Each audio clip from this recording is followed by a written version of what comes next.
Okay, so page 161, picking up from our Zoom meeting. Romeo just left, so Juliet's alone with the nurse, or she's alone, the nurse is gone to get her mother, and she says, "O Fortune, Fortune, all men call thee fickle. If thou art fickle, what dost thou with him that is renowned for faith? Be fickle, Fortune, for when I hope thou wilt not keep him long, but send him back." Enter Lady Capulet. "Ho, daughter, are you up? Who is it that calls? It is my lady mother. Is she not down so late or up so early? What unaccustomed cause procures her hither?" Juliet descends. "Why, how now, Juliet?" "Madam, I am not well. Evermore weeping for your cousin's death. What, wilt thou wash him from his grave with tears? And if thou couldst not make him live. Therefore have done. Some grief shows much of love, but much of grief shows still some want of wit. Yet let me weep for such a feeling loss. So shall you feel the loss, but not the friend which you weep for. Feeling so the loss, I cannot choose but ever weep the friend. Well, girl, thou weepst not so much for his death as that the villain lives which slaughters him." "What villain, madam?" "That same villain Romeo." Villain. So an aside, which is what Juliet's doing here, is when no other member of the audience, of the stage, can hear her speak, only the audience. So Juliet's mother doesn't actually hear this, just us. "Villain and he be many miles asunder." Now she goes back. "God pardon him. I do with all my heart, and yet no man like he doth grieve my heart. That is because the traitor murderer lives. I, madam, from the reach of these my hands, but would none but I might venge my cousin's death." "We will have vengeance for it, fear not." "Then weep no more.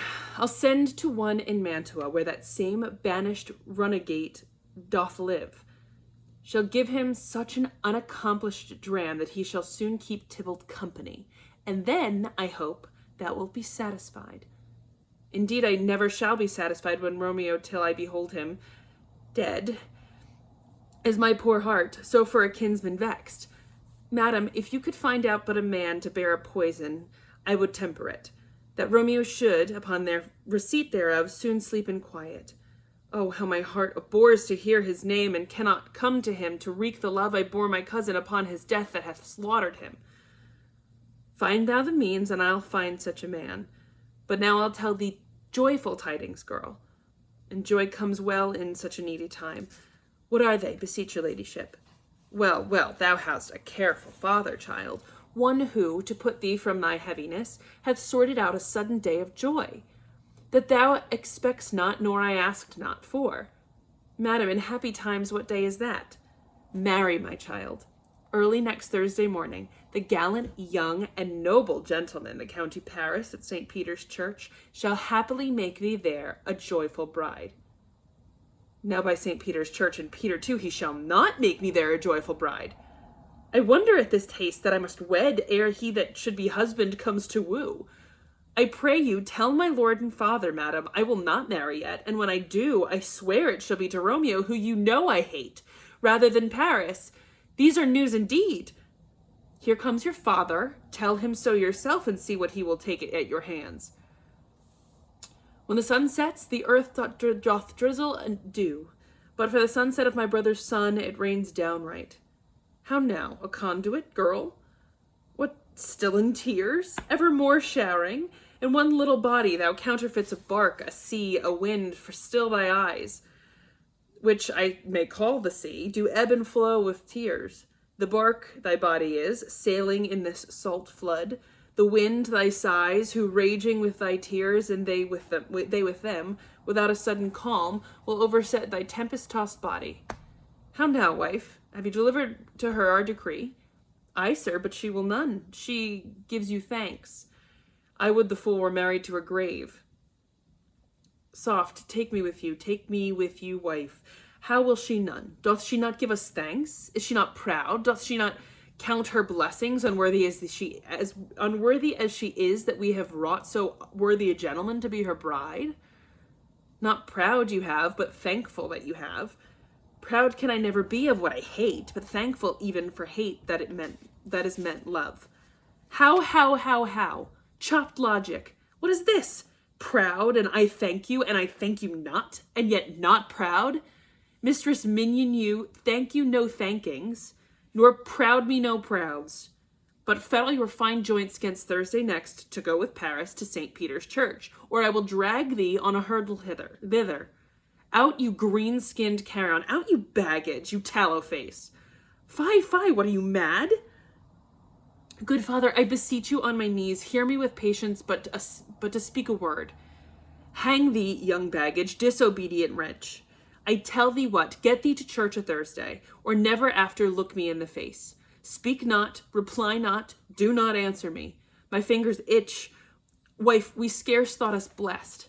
God hath sent us but this only child. But now I see this one is one too much, and that we have a curse in having her. Out on her, hidling. God in heaven bless her. You are to blame, my lord, to rate her so. And why, my lady Wisdom? Hold your tongue, good Prudence. Smatter with your gossips, go. I speak no treason. Agad agaden. So agad agaden is an exclamation of annoyance. It's God give you a good evening. He's just really annoyed. So it's almost like he drops his letters when he's annoyed. May not one speak?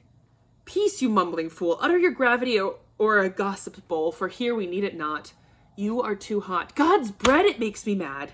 Day, night, hour, tide, time, work, play, alone, in company, still my care hath been to have her matched.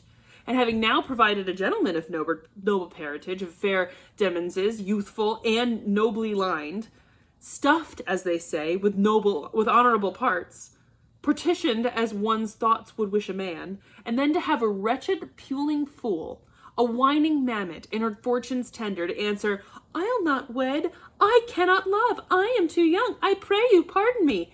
Graze what you will. You shall not house with me. Look to it, think on it. I do not use to jest. Thursday is near. Lay hand on heart. Advise. And you be mine. I'll give you to my friend.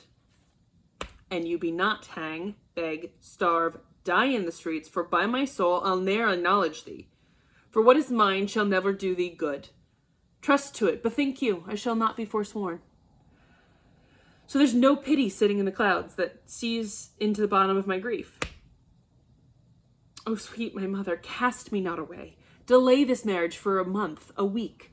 Or if you do not, make the burial bed that dim monument where Tybalt lies. Talk not to me, for I'll not speak a word. Do as thou wilt, for I have done with thee. She exits. Oh God, oh nurse, how shall this be prevented? My husband is on earth, my faith in heaven. How shall that faith return again to earth, unless that husband send it to me from heaven by leaving earth? Comfort me, counsel me. Alack, that heaven should practice stratagems upon so oft a subject as myself. What sayest thou? Hast thou not a word of joy, some comfort, nurse? Faith, here it is. Romeo is banished, and all the world to nothing that he dares ne'er come back to challenge you, or if he do, it must be by stealth. Then since the case so stands, and now it doth, I think it best you marry with the county. Oh, he's a lovely gentleman. Romeo is a dish-clout to him. An eagle, madam, hath not so green, so quick, so fair an eye as Paris hath. Beshrew my very heart, I think you are happy in this second match, for it excels your first. Or, if it did not, your first is dead. Or 'twere good he were as living here, and you no use of him. Speakest thou from thy heart? And from my soul too, else beshrew them both. Amen. What? Well, thou hast comforted me marvellous much. Go in and tell my lady I am gone, having displeased my father to Lawrence's cell to make confession and to be absolved. Marry I will, and this is wisely done. She exits. Ancient damnation, O most wicked fiend! Is it more sin to wash me thus forsworn, or to disparage my lord with that same tongue which she hath praised him with above compare to so many thousand times? Good counselor, go, counselor. Thou and my bosom henceforth shall be twain. I'll to the friar to know his remedy. If all else fail, myself have power to die. She exits.